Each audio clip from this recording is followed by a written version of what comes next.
ये कहानी है महाभारत और भागवत गीता की।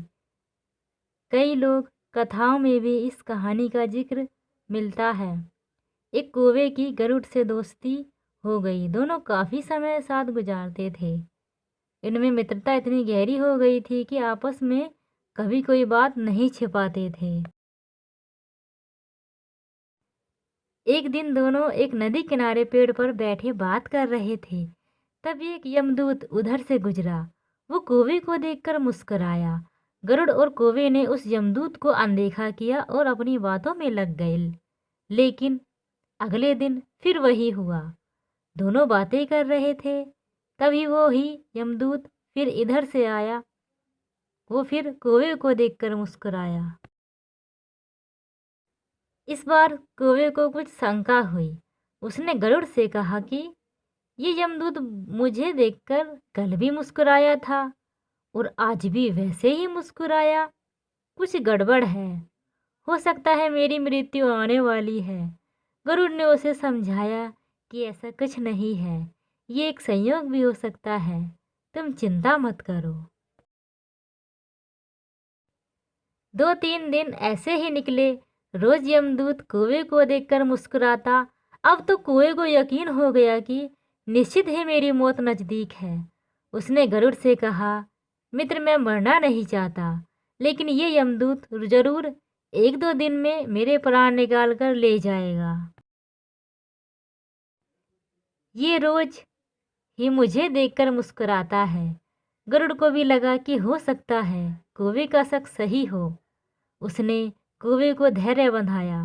गरुड़ ने कौवे से कहा, तुम चिंता मत करो मित्र, मैं तुम्हें वहां इतनी दूर ले जाऊंगा कि यमदूत तुम्हें दिखाई ही नहीं दे। गरुड़ ने कौवे को अपनी पीठ पर बैठाया और उस जंगल से हजारों किलोमीटर दूर कैलाश पर्वत पर ले गया।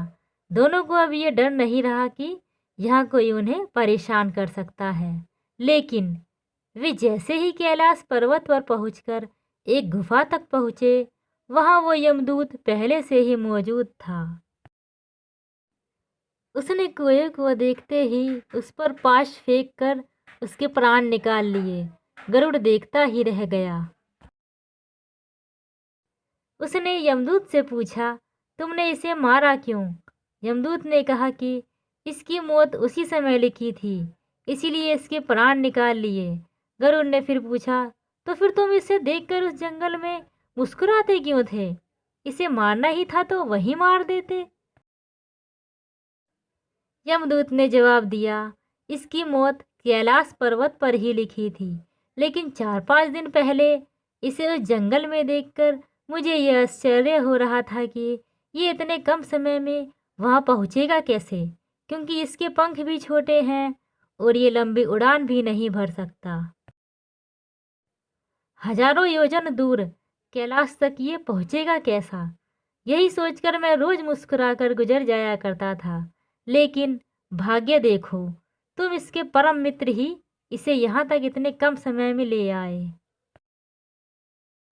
दोस्तों, इस कहानी की यह सीख है कि जीवन और मृत्यु भाग्य की ही बात है। इसमें कहीं भी छिपा या बचा नहीं जा सकता। जब तक जिंदगी है तब तक कोई आपको मार नहीं सकता, लेकिन अगर मृत्यु निकट हो तो कोई कोशिश आपको बचा नहीं सकती।